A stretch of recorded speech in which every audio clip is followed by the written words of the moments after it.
कृषक एवं पशुपालक कल्याण गांधी जी ने कहा था कि अगर भारत को शांतिपूर्ण सच्ची प्रगति करनी है तो पैसे वाले ये समझ ले कि पैसे वाले कौन, पैसे वाले आगे बढ़ो। यह तो पैसे वाले ये समझ ले कि किसानों में ही भारत की आत्मा बसती है। हमारी सरकार भी हमेशा से इस किसान हितैषी रही है और कृषि ऋण माफी समेत कई महत्वपूर्ण कल्याणकारी योजनाएं लाती रही है। केंद्र के 3 विवादित कृषि कानूनों के स्थान पर किसानों के हितों को ध्यान में रखते हुए हमने 3 विधेयक का विधानसभा सत्र में पारित कराकर माननीय राष्ट्रपति महोदय के अनुमोदन हेतु माननीय राज्यपाल महोदय को अग्रेषित किए। हमें विश्वास है कि इन विधेयकों को राष्ट्रपति महोदय को शीघ्र प्रेषित किया जाएगा। इन भावनाओं को आगे बढ़ाते हुए अन्नदाता के बेहतर भविष्य एवं उनके हितों के संरक्षण के लिए आगामी वर्ष से कृषि बजट की शुरुआत करना प्रस्तावित करता हूँ। हाँ, अगले तो साल कृषि बजट होगा 2022 में, राइट। कृषि बजट अलग से अपने वादे को निभाते हुए हमारी सरकार ने 20,89,000 किसानों के 8,000 करोड़ रुपए से अधिक के ऋण माफ किए। साथ ही हमने कल सरकार के समय से लंबित 6,000 करोड़ रुपए का भी भुगतान किया और कुल मिलाकर 14,000 करोड़ रुपए से अधिक की राशि के किसानों के ऋण माफ किए। आगे बढ़ो। मतलब कैसे किसान वो लोन लेते हैं, किसान लोन लेते हैं लेकिन किसान को फसल में फ़ायदा नहीं होता है, उनको नुकसान हो जाता है, तो किसान मांग करते हैं कि हमारा लोन माफ़ कर दो। ठीक है, तो वो फसल भी खराब हो जाती है, बारिश आ जाती है, हाँ, इससे इसीलिए फसल खराब हो जाती तो है। सरकार ने कीटनाशक भी फसल खराब हो जाते हैं और तो इसीलिए सरकार ने लोन माफ़ कर दिया। हमने अन्य सभी राष्ट्रीयकृत बैंकों के ऋणी काश्तकारों को ऋण का माफी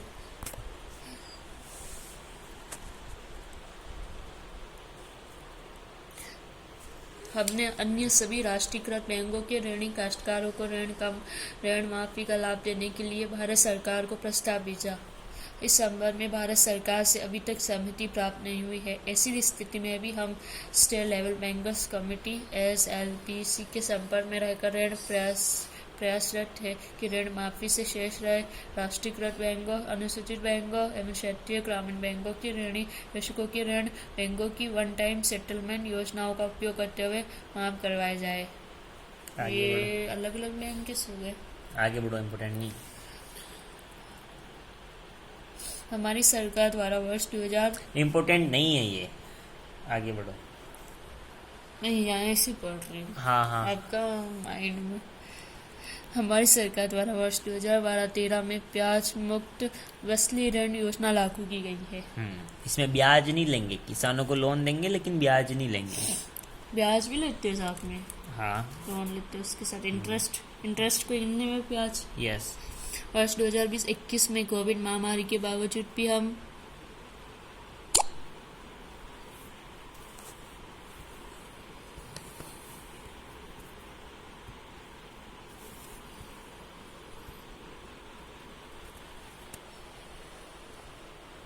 ऋण वितरण के लक्ष्य को पूर्ण कर पाए। आगामी वर्ष में प्रदेश के किसानों को केंद्रीय सहकारी बैंकों के माध्यम से 16,000 करोड़ रुपए के ब्याज मुक्त अल्पकालीन फसली ऋण वितरित किए जाएंगे। साथ ही इस योजनाओं में वर्ष 2021-22 में 3 लाख नए किसानों को जोड़ते हुए मत्स्य पालकों तथा पशुपालकों को सम्मिलित करना प्रस्तावित है। कृषकों एवं पशुपालकों की आय में वृद्धि तथा समग्र विकास सुनिश्चित करने की दृष्टि से मैं कृषि कल्याण कोष के माध्यम से आगामी 3 वर्ष हेतु अनुदान आधारित मुख्यमंत्री कृषक साथी योजना लागू करने की घोषणा करता हूँ। इस योजना के अंतर्गत क्या है, एक तो कृषक कल्याण कोष है, एक मुख्यमंत्री कृषक साथी योजना है। दोनों में डिफरेंस क्या है कोष में? इन दोनों में डिफरेंस क्या बाद में बताएंगे। और इसका कोष क्या है मुझे बताएंगे। 1,000 करोड़ कहाँ लिखा हुआ है मेरे को पता है। और इस योजना में क्या है? ये चीज है। इस योजना के अंतर्गत 3 लाख कृषकों को निःशुल्क बायो फर्टिलाइजर एवं बायो एजेंट्स दिए जाएंगे। 1 लाख कृषकों के लिए कंपोस्ट यूनिट की स्थापना की जाएगी। आगे बढ़ो। 3 लाख कृषकों को माइक्रो न्यूट्रिएंट्स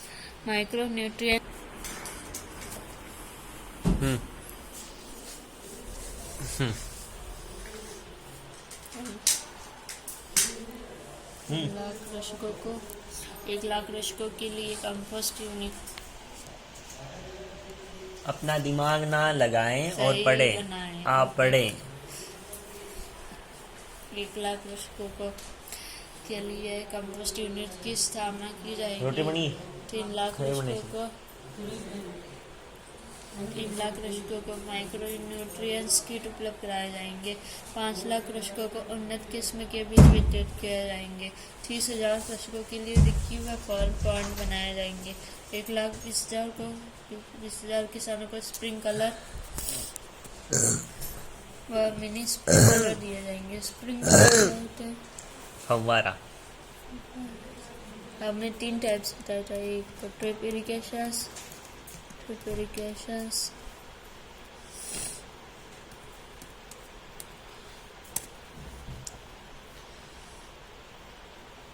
यस।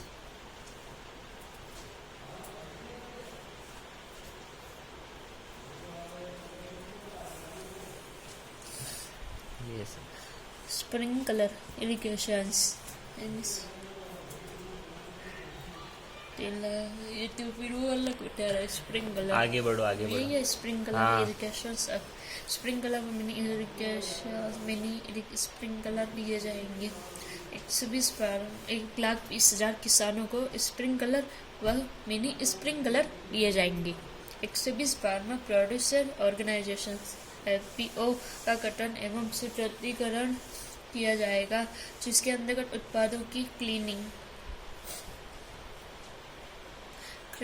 ग्रेडिंग एवं प्रोसेसिंग इकाइयाँ स्थापित की जाएगी, ताकि किसानों को उनके उत्पादों का उचित मूल्य प्राप्त हो सके। इन सब कार्यों पर 2,000 करोड़ रुपए का व्यय किए जाएंगे। प्रदेश में ड्रिप एवं फव्वारा सिंचाई प्रणाली की उपयोगिताओं को देखते हुए आगामी 3 वर्षों में लगभग 4,30,000 हेक्टेयर अतिरिक्त क्षेत्र को सूक्ष्म सिंचाई के तहत लाया जाएगा। साथ ही फर्टिगेशंस एवं ऑटोमेशंस आदि तकनीकों भी व्यापक प्रोत्साहन दिया जाएगा। इसके लिए 72 करोड़ रुपए का प्रावधान प्रस्तावित है। आगे बढ़ो।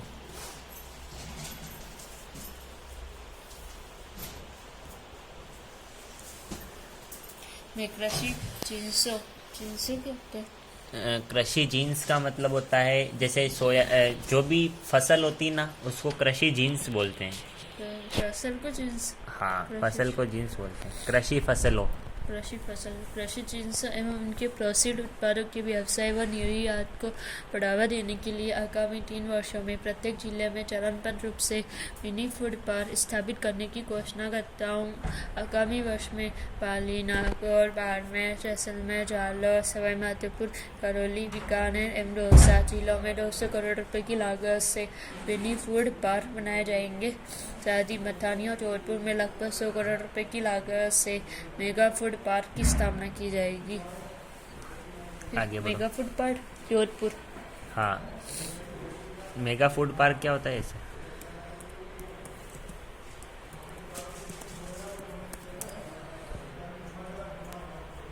आगे बढ़ो। ये मेगा फूड पार्क की स्थापना कहाँ की जाएगी? मथानिया जोधपुर। मथानिया जोधपुर ये जोधपुर में है। हाँ। किसानों को उनकी उपज के विपणन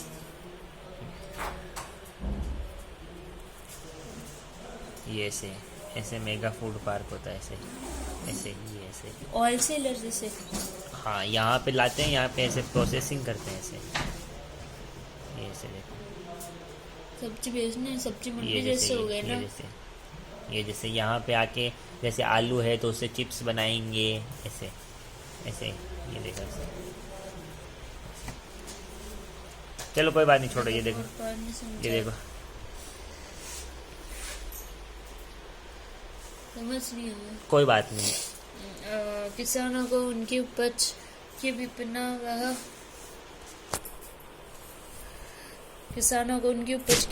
व बेहतर मूल्य दिलाए जाने के लिए आंगनवा जोधपुर में आधुनिक सुविधा युक्त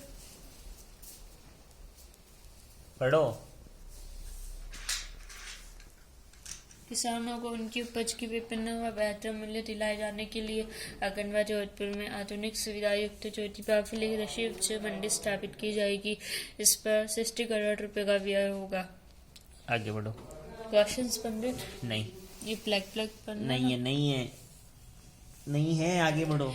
किसानों को विभिन्न प्रकार की सेवाएं देने के उद्देश्य से आगामी 3 वर्षों में 125 करोड़ रुपए की लागत से भारत निर्माण राजीव गांधी सेवा केंद्रों में 1000 किसान सेवा केंद्रों का निर्माण करवाया जाएगा। इसके लिए कृषि पर्यवेक्षकों के 1000 नए पद भी सृजित किए जाएंगे। आगे बढ़ो।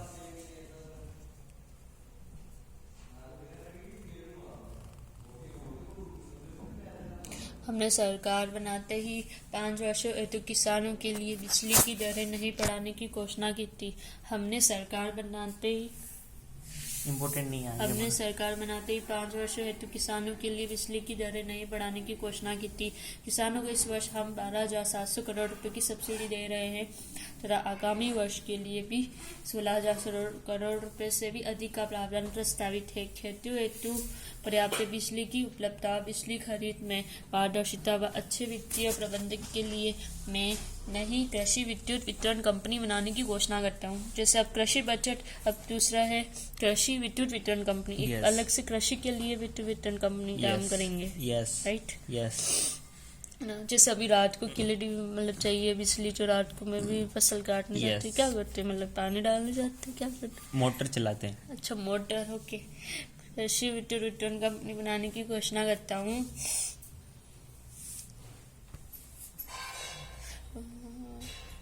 ऊर्जा विभाग द्वारा सामान्य श्रेणी के ग्रामीण कृषि उपभोक्ताओं को अधिकतम 10,000 रुपये प्रति वर्ष टीपीटी करने का पूर्व में प्रावधान किया गया था। वर्तमान में उक्त राशि देय नहीं है। अब मैं पूर्व में संचालित योजनाओं को और अधिक बेहतर बनाते हुए उड़ीसा सरकार की स्कीम की तर्ज पर ऐसे उपभोक्ता जिनका बिल मीटरिंग से आ रहा है को प्रतिमाह 1,000 तक व प्रतिवर्ष अधिकतम 12,000 रुपये तक की राशि दिए जाने की घोषणा करता हूँ। पहले 10,000 फिर 12,000। पता नहीं है, जो इम्पोर्टेंट नहीं, आगे बढ़ो। इस पर 1,450 करोड़ रुपए का वार्षिक व्यय संभावित है। आगे बढ़ो। ये समझ में नहीं आई 10,000 की बात। अरे इम्पोर्टेंट नहीं है, आगे बढ़ो। इम्पोर्टेंट नहीं, नहीं, समझ में नहीं आया मुझे। आगे बढ़ो। ये बिल मीटरिंग, आगे बढ़ो। पीपीएल छोटे घरेलू उपभोक्ता 125 यूनिट तक एवं समस्त कृषि उपभोक्ताओं को बिजली के बिल प्रति माह के स्थान पर अब 2 माह में भेजे जाएंगे। आगे बढ़ो। इम्पोर्टेंट नहीं है। किसान साथियों को निरंतर बिजली मिल सके, इसके लिए मैं 50,000 किसानों को सोलर पंप उपलब्ध कराने तथा अन्य 50,000 किसानों को कृषि विद्युत कनेक्शन दिए जाने की घोषणा करता हूँ। इसके अलावा कटे हुए कृषि कनेक्शनों को पुनर्जीवित करने की वर्तमान अवधि 15 वर्ष को बढ़ाकर 20 वर्ष तक किया जाएगा। 15 वर्ष को बढ़ाकर 20 वर्ष किया जाएगा। आगे बढ़ो। इम्पोर्टेंट नहीं, आगे बढ़ो।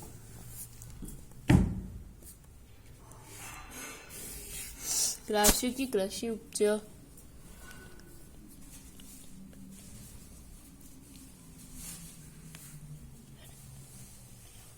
राज्य की कृषि उपज मंडी समितियों में संपर्क सड़क निर्माण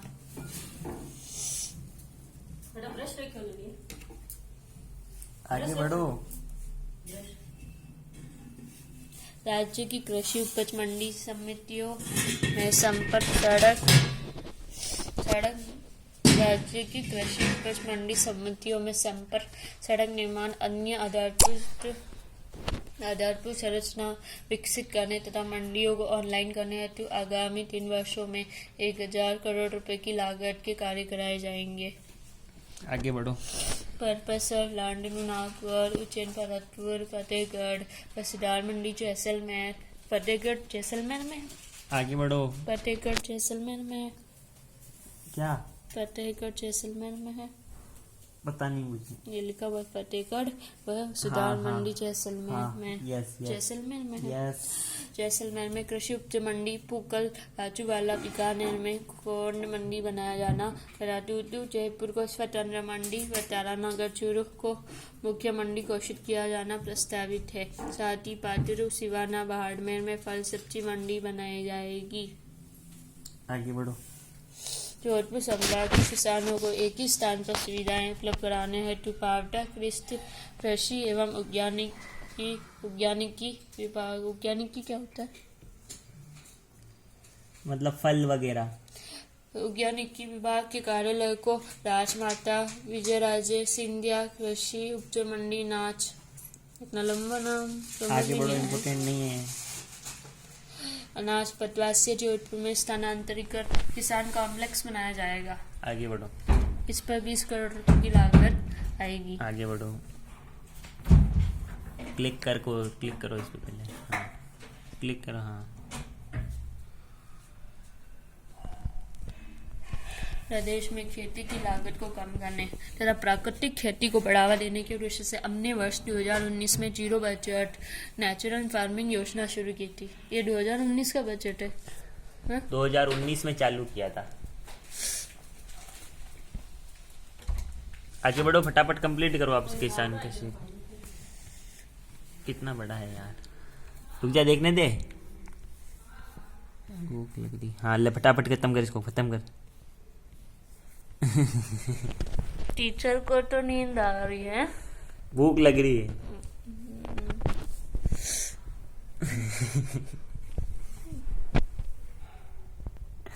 प्रदेश में खेती की लागत को कम करने तथा प्राकृतिक खेती को बढ़ावा देने के उद्देश्य से हमने वर्ष 2019 में zero budget natural farming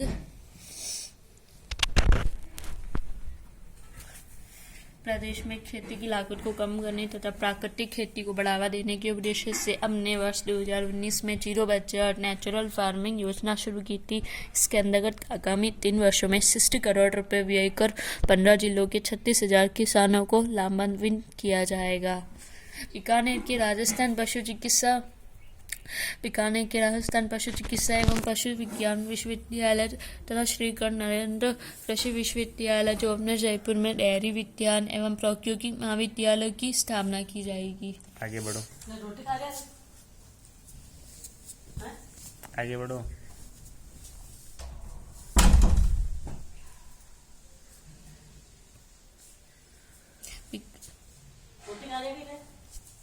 Bikaner के राजस्थान पशु चिकित्सा एवं पशु विज्ञान विश्वविद्यालय तथा श्री कर्ण नरेंद्र कृषि विश्वविद्यालय जोबनेर जयपुर में डेयरी विज्ञान एवं प्रौद्योगिकी महाविद्यालय की स्थापना की जाएगी।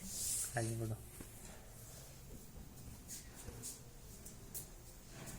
वसी जयपुर में डेयरी व खाद्य प्रौद्योगिकी महाविद्यालय खोला जाना प्रस्तावित है। साथ ही डूंगरपुर, हिंडोली, बूंदी एवं हनुमानगढ़ में नवीन कृषि महाविद्यालय की स्थापना की जाएगी।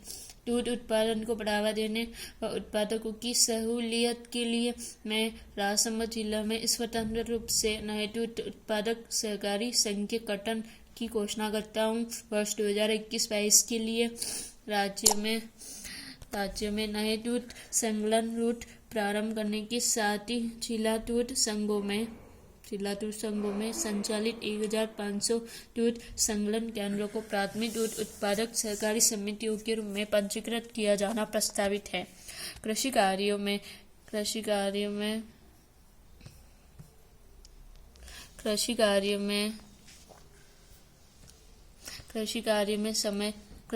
में समय की बचत तथा खेती की लागत को कम करने की उद्देश्य से लघु एवं सीमांत कृषकों को उच्च तकनीकी कृषि उपकरण किराए पर उपलब्ध कराने हेतु कौन सा किराए? कृषि उपकरण, ट्रैक्टर वगैरह और वाटर हार्वेस्टिंग उपलब्ध कराने हेतु मैं चरणबद्ध रूप से पीपीएम मोड पर GSS एवं अन्य जगहों पर 1,000 कस्टमर हायरिंग केंद्रों की स्थापना करना प्रस्तावित करता हूँ। इस पर 20 करोड़ रुपए की लागत संभावित है। ये कौन बताते लागत? मतलब प्रशासनिक अधिकारी कैलकुलेशन करते हैं। वर्ष 2021-22 में 100 पैक्स लैम्प्स में प्रत्येक में 100 मीट्रिक टन क्षमता की गोदाम का निर्माण करवाया जाएगा। इस पर 12 करोड़ रुपए का व्यय होगा। यह प्रदेश की गौशालाओं व पशुपालकों को उनके घर पर ही आपातकालीन पशु चिकित्सा उपलब्ध करवाने के लिए XR एम्बुलेंस की तर्ज पर 100 मोबाइल वेटरनरी सेवा शुरू करने की घोषणा करता हूँ। जैसे पीपल को बचाते वैसे अब पशु को भी बचाने के लिए अब एम्बुलेंस जैसे पशु को भी लग जाती है ऐसे एक्सीरो मोबाइल वेटरनरी सेवा शुरू करने की घोषणा करता हूँ। इस पर आगामी वर्ष में 48 करोड़ रुपए का व्यय होगा। आगे बढ़ो।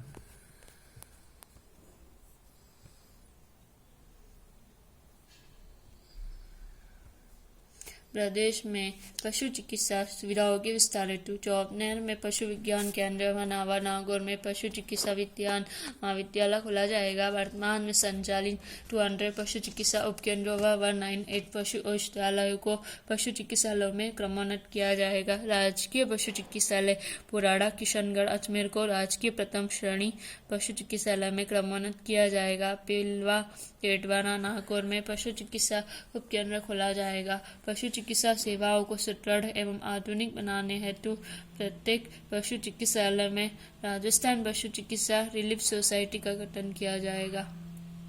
इम्पोर्टेंट नहीं, आगे बढ़ो। पूर्व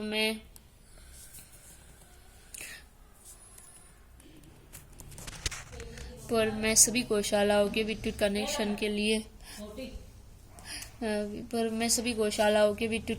के लिए घरेलू दर लागू की थी। फरवरी 2020 से पंजीकृत गौशालाओं के लिए घरेलू दर लागू की गई है।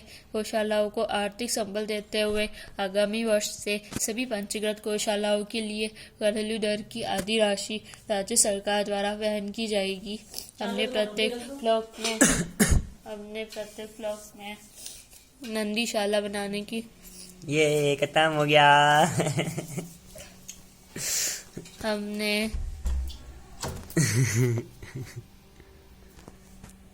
हमने पूर्व में सभी गौशालाओं के विद्युत कनेक्शन के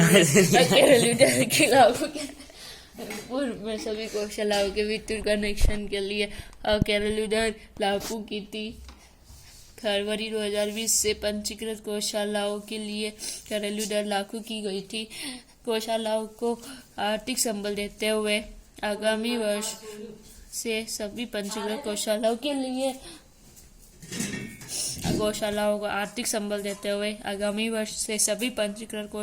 लिए घरेलू दर की आधी राशि राज्य सरकार द्वारा वहन की जाएगी। हमने प्रत्येक ब्लॉक में नंदीशाला बनाने की घोषणा की थी। इस कार्य को और व्यापक रूप से करने की दृष्टि से अब इन नंदीशालाओं को 1,50,00,000 रुपए के मॉडल के आधार पर बनाया जाना प्रस्तावित है। इस हेतु आगामी वर्ष 111 करोड़ रुपए की राशि खर्च की जाएगी।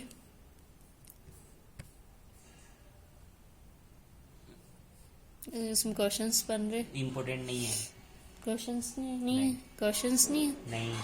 प्रदेश के प्रगतिशील किसानों प्रोग्रेसिव फार्मर्स की तरह ही प्रगतिशील पशुपालकों को प्रोत्साहित करने के उद्देश्य से प्रतिवर्ष राज्य स्तरीय पशुपालक सम्मान समारोह आयोजित किए जाएंगे। हाँ, तो ऐसे उनको अवार्ड देंगे, जो अच्छा काम कर रहे हैं ना उनको अवार्ड देंगे।